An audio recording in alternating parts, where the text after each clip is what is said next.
Hello everybody, this is Fernando for the latest Cryptids and Monsters of the Week video.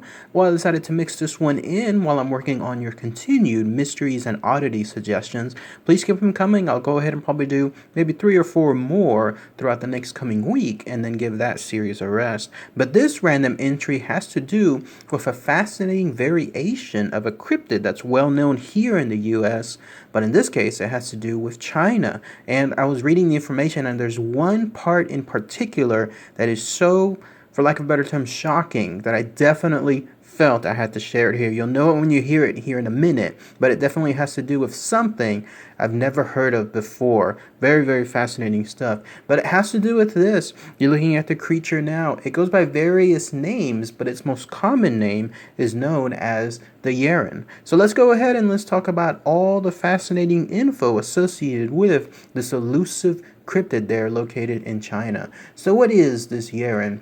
Again, it's a creature that's found in China, goes by various names. It's also known as the Yeren or the Yeren or the Chinese Wildman, and also known as the man monkey. And there's even other variations of it too. More on I'll highlight here in a minute as far as what it could be in terms of other parts. But the easiest way to describe it is this. It's essentially China's Bigfoot. So again, as I was mentioning a minute ago, here we have our own Bigfoot in America. Very, very popular cryptid. Definitely an all-star when it comes to be the most popular ones out there. Well, substitute that for China, and that's essentially what you have here. Here you have a man-like primate, something that is inhabiting many of the mountains of China, the forest of China, and has been for a good number of years, hundreds of years at the very least. And with it, along with the encounters it has, it seems to be a very peaceful creature, although there is one encounter again that I'll mention here that's just so shocking that you'll know about it here in a minute. As far as its physical descriptions is this. Again, imagine your average Bigfoot, but maybe just slightly change, it's a little bit of change when it comes to its characteristics. For starters, its average range of height is about 6 to 8 feet tall, but in some cases on the extreme side, it goes up to 12 feet tall, which is phenomenal. We don't really see anything like that here on the Bigfoot world in the US. And it also has a large jaw. It has the standard hairy-like features as well. It has the usual big feet, obviously a reminiscent of very, very common characteristic of many of the other Bigfoots, and then the big hands as well. But otherwise, if you were to just switch between each other, you maybe would have a difficult time guessing which one is in China and then which one is in America. There is this, though, that stands out if you truly wanted to see and gauge which one is different. This one here in China, the Yeren, has a reddish colored hair. That would absolutely stand out. Here, obviously, in America, you have something on the lines of brownish or maybe even dark blackish hair, but there in China, it's reddish. And then as far as its demeanor, it's been considered a very, very peaceful creature. This is a creature that apparently, when encountered, is more prone to walk away from people than in terms of confronting them. So when I was reading the information, and you'll see, like, obviously the pictures here, it's definitely described as something involving a creature of peace. Like, it doesn't want any kind of physical altercations. It doesn't hunt people, nothing along those lines. It'll just essentially be living its own life, and then whenever it gets confronted on its own, it'd rather just retreat as well. If you wanted to find its specific location, you'd have to go to an area that's known as the Hubei province,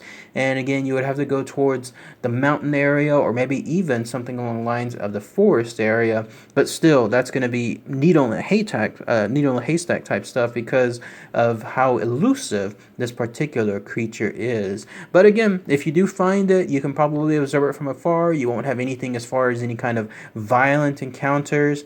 There is this, though, and this was the shocking one that I was mentioning or alluding to a couple of minutes ago.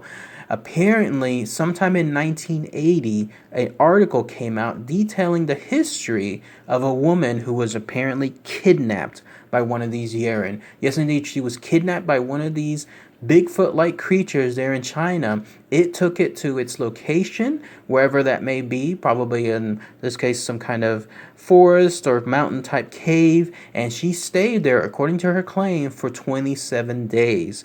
Now, that's not the shocking part. The shocking part is this.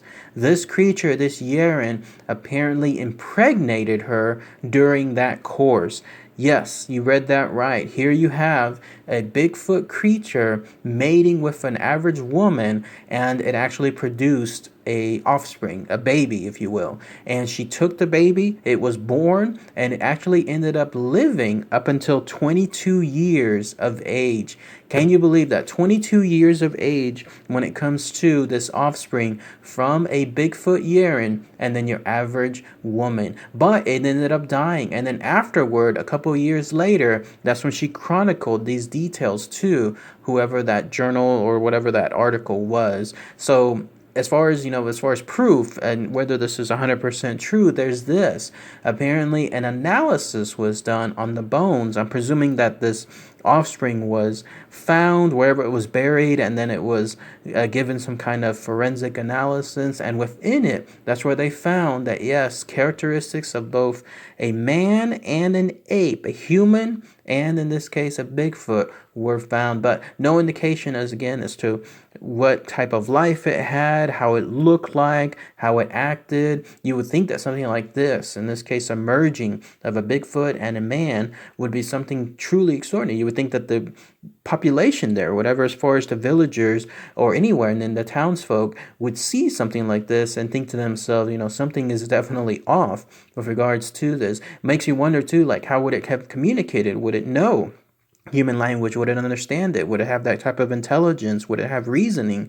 Anything along those lines, especially considering it lived up until the age of 22 years. But no, we don't know anything as far as that info. All of that is left mysterious. Only thing left apparently are these bones and the link, of course, with the woman and her claim as far as what occurred between her and that Yeren all those years back. So truly, truly shocking when I was reading that information, and it definitely stands out. Never really heard of anything along those lines. This may be a first, an actual first when it comes to a cryptid mating with a human. I've never heard of it. So if anyone knows any more examples of that, then please post them in the comments below. And then I was alluding a couple of minutes back too, as far as other names that this Yeren has. It all has to do with its possible other links, like other type of creatures that it could be. So there's this. It could be an extinct creature known as the Pongid, Gigantopithecus, something like that. Gigantopithecus, which is another creature that apparently lived within that area for who knows how long, but then it became extinct. Well, maybe it could actually not be extinct. Maybe it was found in some remote part of that location all this time, all those years living there, and then people misinterpret it as the Yeren itself. Another thing is this. It could be an orangutan, a new species of orangutan. I could see more on the lines of this, because here you have something as far as orangutans that have that very distinct reddish hair on them. Well, imagine if there was a pocket of them somewhere else just living on their own isolated stance, and then over who knows how many generations of orangutans, they just morphed into something like this.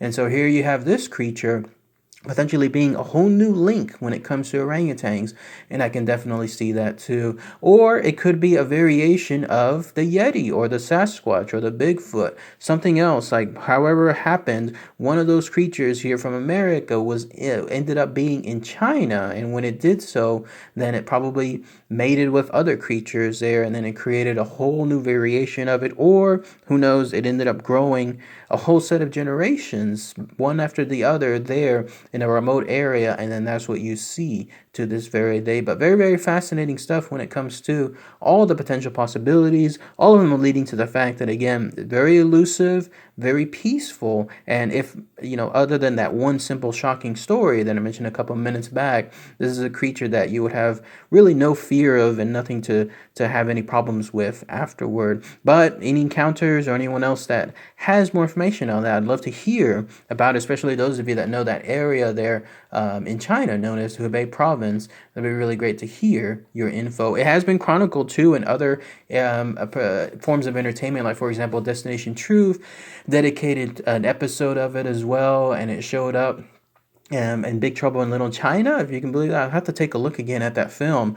Who knows if that was truly Yeren, but I'll have to see as far as that. And then even Monsters in My Pocket had a little, I guess, toy dedicated to the Yeren too. So you'll be able to see again how popular this creature is in China. We just haven't heard much about it here in the US. But if anybody has any more information, anything else I might have missed, then please post those comments below. Maybe somebody there on a more local stance in China, maybe somebody that has more info as far as other type of encounters with people. If so, please share with everyone. I'm sure everyone would love to hear that information. All right, everybody. Thanks again as always. Take care.